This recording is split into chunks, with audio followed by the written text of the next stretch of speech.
আমাদের এনজিওর helpline number এইরকম। আরে ওকে এটা কেন দিচ্ছে? বাবুদা এখানে তো আসেনি।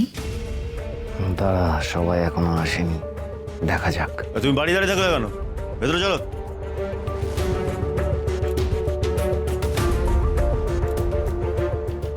এভাবে ডাকছে মানে নিশ্চয়ই মেয়েটা আসতে চাইছে না। সেটা আরশি ছাড়া আর কেই বা হবে? এটা নিশ্চয়ই আরশি।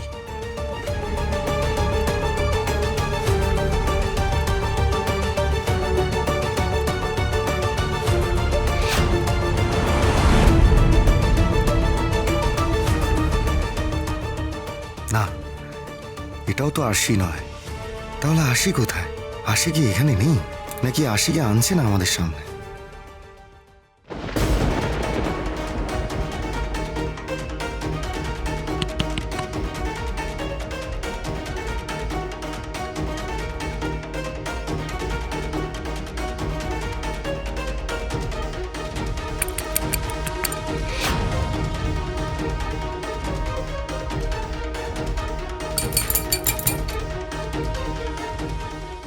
দেখো, তোমার শরীর কিন্তু একটুও ভালো নেই, কেমন দুর্বল দেখাচ্ছে।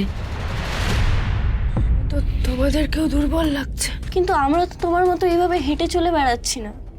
তুমি একটু বসো না প্লিজ। বসলে হবে না গো, বসলে হবে না। তুমি কি খুঁজছো বলো তো? পালাবার রাস্তা। মাটির দিকে তাকিয়ে পালাবার রাস্তা খুঁজছো? হ্যাঁ, হতেই পারে নিচে কোনো সুড়ঙ্গ আছে, কিন্তু কোথাও তো কোনো ফাঁক দেখতে পাচ্ছি না।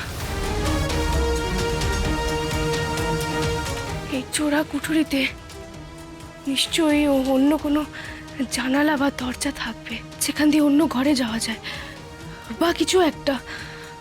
মোট কথা, অন্য কোনো পালানোর রাস্তা আছেই। না গো, এখানে কিচ্ছু নেই। এখানে শুধু এই একটাই দরজা।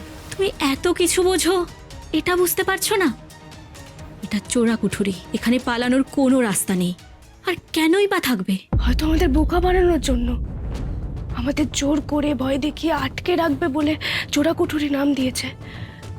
হয়তো সত্যিই কোনো পালানোর রাস্তা আছে, কিন্তু পুরো ব্যাপারটা এমন করে সাজিয়েছে, আমাদের বলেছে আমরা যাতে খোঁজার চেষ্টাই না করি।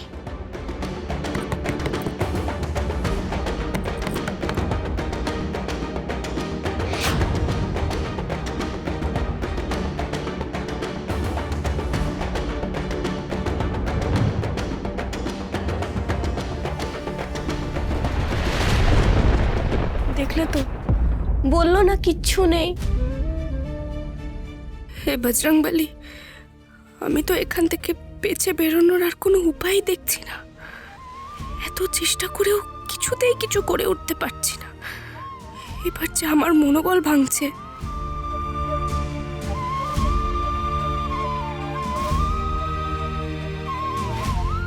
সাক্ষ্য, তোমার সাথে কি আর কোনোদিন দেখা হবে?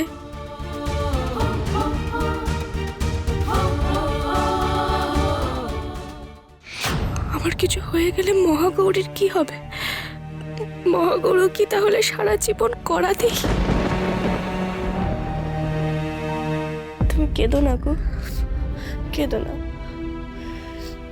সত্যি কথা বলতে, এখানে আসার পর থেকে তো আমরা ধরেই নিয়েছিলাম যে আমাদের জীবনটা বোধহয় শেষ হয়ে গেল। কিন্তু তুমি এসে আমাদের বুঝিয়েছো, ইচ্ছে থাকলে উপায় হয়।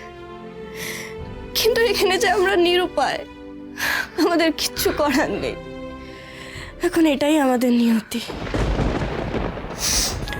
অন্তত তোমার জন্যে, তোমার কথা শুনে আমরা পালানোর চেষ্টাটুকু করেছিলাম, পারিনি।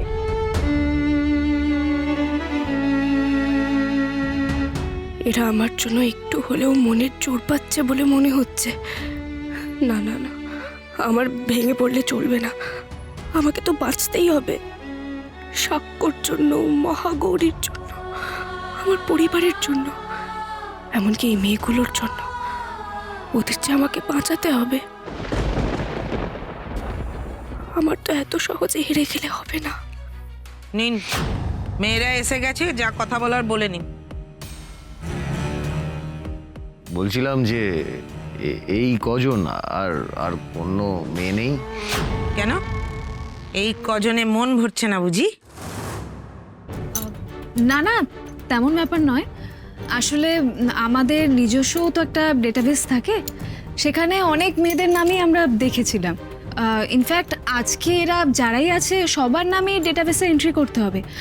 আপনি তো জানেনই প্রসেসটা, তাই আপনাকে জিজ্ঞেস করছিলাম আর কি। না না, আর কেউ নেই, এই এরাই আছে। যা কথা বলার এদের সঙ্গে বলুন। এতক্ষণ তো মেয়ে কোথায় করছিলেন, এবার কাজ শুরু করুন। হ্যাঁ হ্যাঁ, এই তো কাজটাই শুরু করবো। তোমরা এক কাজ করো, তোমরা এখানে বসো বসো বসো। বসো, যাও। তোমরা এক এক করে নিজেদের নাম বলো। তোমার নাম?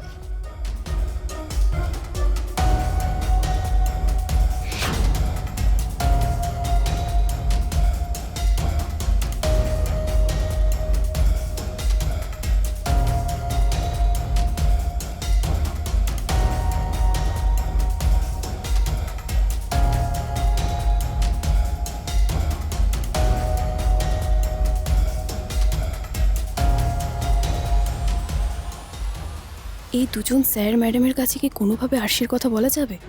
ওনাদের বললে ওনারা নিশ্চয়ই কিছু ব্যবস্থা নিতে পারবেন। কিন্তু কিন্তু মিনাবাই যে সামনে বসে আছে, এর সামনে তো আমি মুখই খুলতে পারবো না।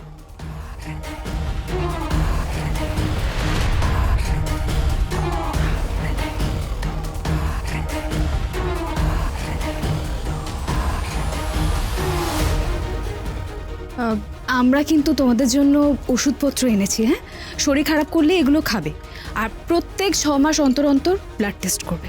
কেমন? এই মিনাবাই সাংঘাতিক চালাক। আশিকে ইচ্ছে করে সামনে নিয়ে আসেনি। হে বজরংবলী, মিনাবাইয়ের চোখের সামনে তো আমি রংমহলের ভেতরে গিয়ে আশির খোঁজও করতে পারবো না। আমি কি তাহলে আশিকে উদ্ধার করতে পারবো না?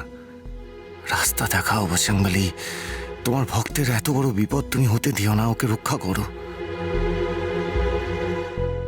এই শুনুন, আপনাদের হয়ে গিয়ে থাকলে এবার যান তো, বেকার সময় নষ্ট করছেন। যান, এখন যান যান। এক মিনিট। এটা আমাদের এনজিওর হেল্পলাইন নাম্বার। কোনো মেডিকেল এমার্জেন্সি হলে তোমরা এই নাম্বারে ফোন করতে পারবে। এই নাও। আরে ওকে এটা কেন দিচ্ছেন? এটা আমার কাছে থাকবে। আপনাদের কাজ যদি হয়ে গিয়ে থাকে, এবার আপনারা যান তো।